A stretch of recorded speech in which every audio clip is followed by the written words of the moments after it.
Greetings everybody, my name is Travis Guzzi. I'm the Mission Engagement Facilitator for the SED Central Region. It is a joy and privilege to once again bring this iGo vlog to you, to empower you as everyday missionaries, to connect with your neighbors in love and service in order to connect people to Jesus.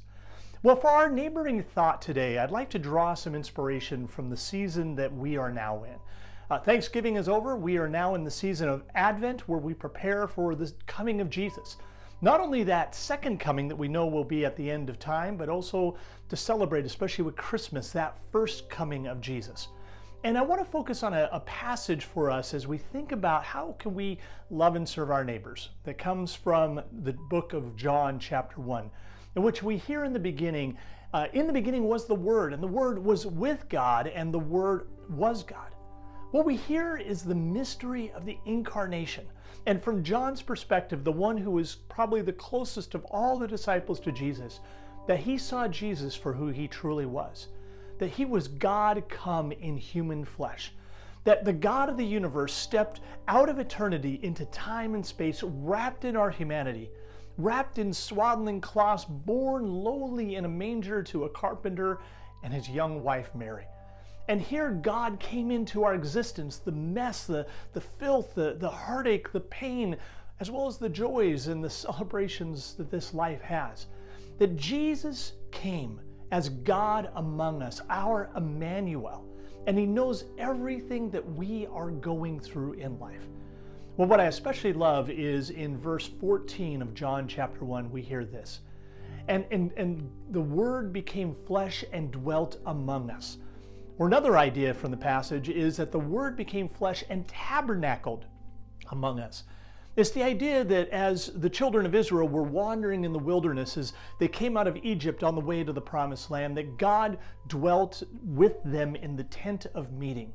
And wherever the pillar of fire went, and they'd pack up the tent, and the people of Israel would follow that presence of God, and then when they'd set up the tent again, their God came and dwelt among them. Or perhaps this verse from chapter 4, which really I think speaks to our iNeighborhood vision. And I really love this from the Message. It says that the Word became flesh and moved into the neighborhood.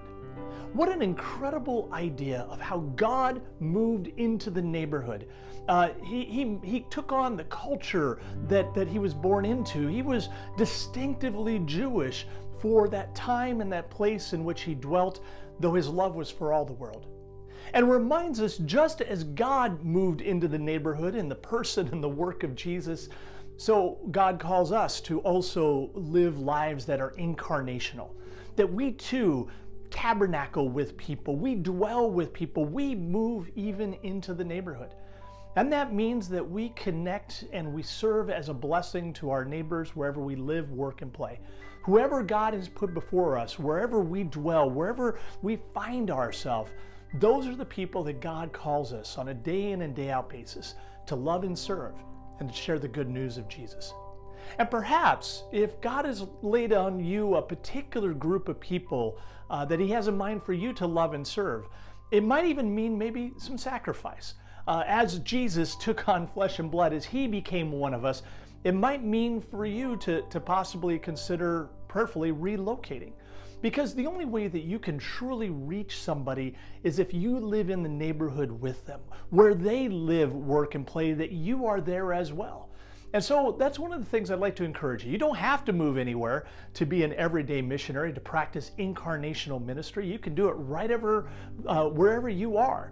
But perhaps God might also be calling you to take that step of faith, to maybe make yourself a little uncomfortable, to move into the neighborhood as he did for those that he is calling you to love and to serve.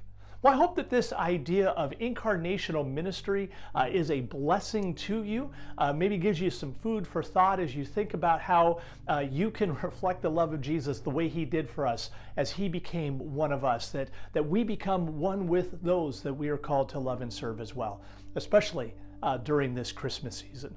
With that, I want to wish you God's richest blessings. If you have any questions, feel free to reach out to me. And with that, we'll catch you next time for our next iGo vlog.